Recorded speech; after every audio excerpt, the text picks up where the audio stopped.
Welcome back, everyone. I was planning on making a video on the ATF's brace proposal or brace rule or brace law, depending on where you read it, later on this week. But something just happened about a couple hours ago, as of when I'm making this video anyway, that made me bump it up to right now because it is important. It's time sensitive because the ATF just changed their mind once again on braces and how they rule on them. So for those of you who aren't subscribed, number one, hit the subscribe button. But for those of you who are subscribed, you guys have seen me talk about this in the past. And a quick summary for everybody who hasn't been following: January 31st this year, they released their final rule, essentially declaring that 99.9% of stabilizing braces or braced pistols would now be classified as SBRs, needed to either register them, or there was a number of other remedies that we will get to here in just a second.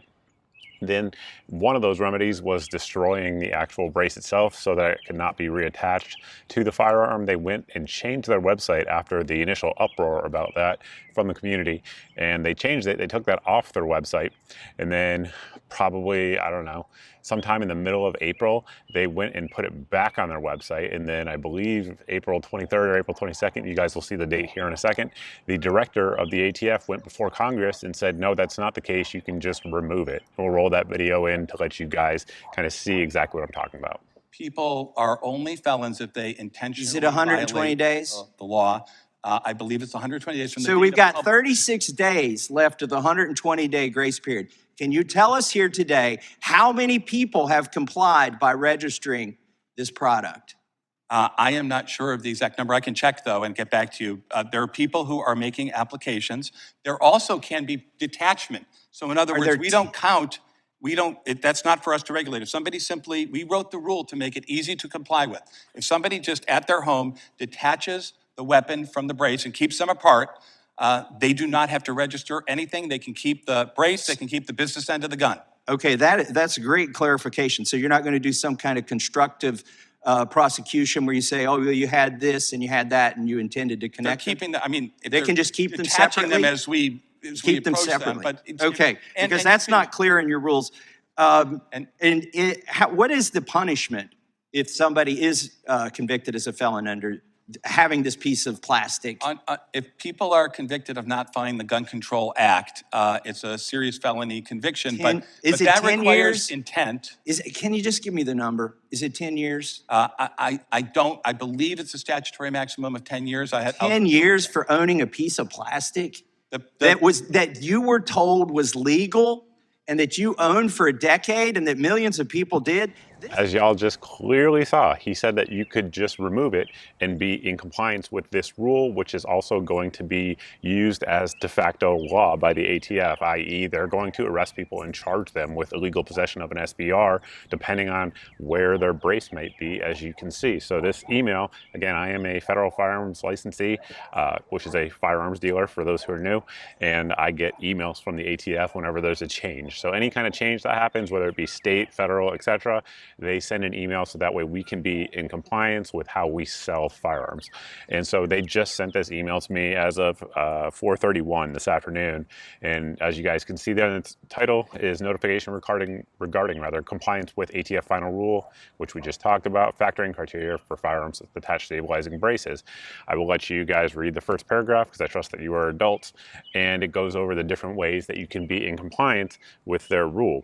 And once again, you will see that it has changed from what the ATF director just said, I don't know, a couple weeks ago as of when I'm recording this. What I'm referring to is the second bullet point here where it says permanently remove and dispose of or alter the stabilizing brace such that it cannot be reattached. Again, as you just saw, the director of the ATF testifying under oath in front of Congress just said you could just remove it. Now they just sent this out today, the 22nd of May, only a few days before this is supposed to go into effect, even though it's already in effect, but the punishment period is supposed to go into effect. And they just sent it out right after the director said that that was not the case. So one of two things is happening. Either the ATF doesn't know what the director is saying and they're not making rule changes based on the director's guidance, or the ATF director knowingly lied under Congress, which is perjury, which is a felony punishable by up to 5 years in prison. So one of those two things just happened. I'll let you guys decide down below which that is. Now, additionally, I should note other ways the ATF, just to kind of discuss these real quick, the ATF says you can be in compliance with the law is to remove the short barrel, quote unquote, and attach a 16-inch or longer rifle barrel to it. Turn your firearm into your local ATF office. Quick note on that, not an attorney. However, I do not recommend you do that because the Fifth Amendment allows you to not give up self-incriminating evidence against yourself. And like I said, this rule went into effect on January 31st, theoretically, but they weren't going to force it, according to them, until the 31st. So if you do that, you definitely could be giving up evidence that you had an SBR after the 31st, or register the firearm tax-free, according to them anyway, by May 31st, 2023. So that brings up a number of issues.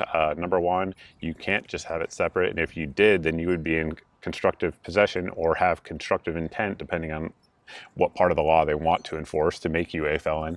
And once again, there are so many of these guns out there. Estimates say that there are anywhere between 10 to 40 million of these firearms, which I absolutely believe, in America being held and possessed and purchased by law-abiding citizens over the last decade plus. They have been extremely popular because this is what people want. This is what they want to defend their family and themselves as they see fit, right? That is what the Second Amendment is all about.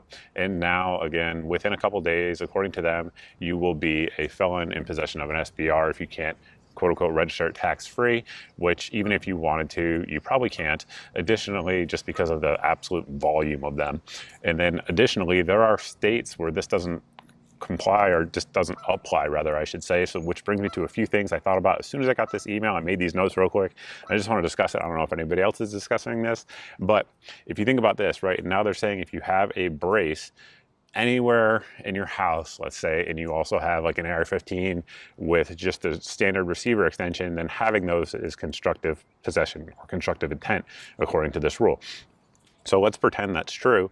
Then at any point, could you also be guilty of constructive intent or constructive possession if you have like an AR-15 stock, like a standard, like say you have a rifle, a normal AR-15 with a removable or adjustable, well, both, stock on it.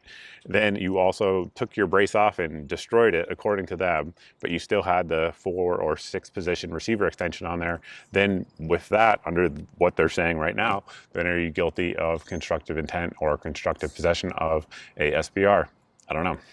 What if you live in a state where SBRs are prohibited? There are a shocking number of states, a lot of people don't realize this, where you cannot own an SBR. So their solution here, where you register the firearm tax-free by May 31st, 2023, is not an option for millions of American citizens who, once again, own these items completely legally at the time that they bought them and just walked into the gun store, walked out with it, as you should be able to do as an American citizen, and now they're kind of SOL because they can't comply as the ATF says they can. It's just not an option for them. Then additionally, another point that I thought about is, because I've lived in a lot of different states over the country, there's a lot of states in America where you can legally have a loaded pistol in your car, but you can't have a loaded rifle. And there's a lot of scenarios where you would want like a what would formerly be a braced AR-15 for defensive use. You know, if you work out like on BLM land or something like that, and you do fire prevention. Those guys couldn't drive around with a loaded AR-15 in their car, but they could do so with a braced pistol. And those guys are all out there by themselves. This is just an example. Or smoke jumpers, or those guys who do those things by themselves in the middle of nowhere that might want something more than a 9mm handgun for bear defense or big cat defense, or whatever the case may be. There's a million examples of this, but all of these people right now, according to this email that I just got, and not according to the ATF director, as of the 31st, will not be able to do that and will be committing a crime if they do the things that we just outlined there. So that's it, guys. Quick update. That's what I got for you. Obviously, as always, when I do these videos, there will be links down below to contact your representatives and let them know that this is obviously unacceptable. While we can fight with words, we should fight with words, right? So that is what I'm urging you to do. That is the call to action. Additionally, support folks who are actually taking this fight on legally. And I would imagine after the 31st, there's going to be a whole lot more lawsuits that are going to be filed. So folks out there who are doing good work, Gun Owners of America, Second Amendment Foundation, Firearms Policy Coalition, NAGR, the list goes on. That is not all of them, that is a short list, but support those folks as well as this fight goes forward. Personally, I think there is a better than 50% chance, let's say, if I had to give an outcome, that this will be overturned very quickly in short order. But we won't know that until it happens. And again, on the 31st, literally millions of American citizens who have no idea this is even happening because they're not gun tube watchers are going to be turned into felons by this organization overnight with no law having passed through Congress, the president not having signed off on it, no amendment to the Constitution, which would be required for this to actually be legal under our system in America. With all of that happening, they're just going to do it by decree. Millions of Americans, criminals, overnight. So that is it. That is the summary. That's all I have for you. If you guys are looking for updates on this, because I'm sure there will be some, definitely follow me on social media. You guys can see it here across the board. I recommend the non-Zuckerberg ones because I can actually post things there, whereas rather on the other ones, I'm heavily censored. Additionally, if you guys are subscribed and you're not seeing 2 to 4 videos a week here on the channel, make sure you sign up for my email at this website here. It goes out once a month. It has all of the emails since the previous months went out. So that way there's no big tech giants censoring your eyes from my content. And daily deals, guys. If braces go on sale, if ammo goes on sale, any of the stuff that goes along with the firearms that we all love go on sale, it will be in my daily deals email. You can sign up for that here at the website on your screen. It has 6 to 8 of the best deals that we find around the internet. And if it's in that email, it's the cheapest I know of anywhere on the internet on that particular day. So that way it saves you guys some time, because I've already done the looking for you, and hopefully saves you some money as well. Also has a good meme. There will probably be one about this situation in tonight's email. So that's it, guys. Thanks for watching. Get active. Hopefully we can stop this before it goes into effect. And I look forward to seeing everybody in the next video.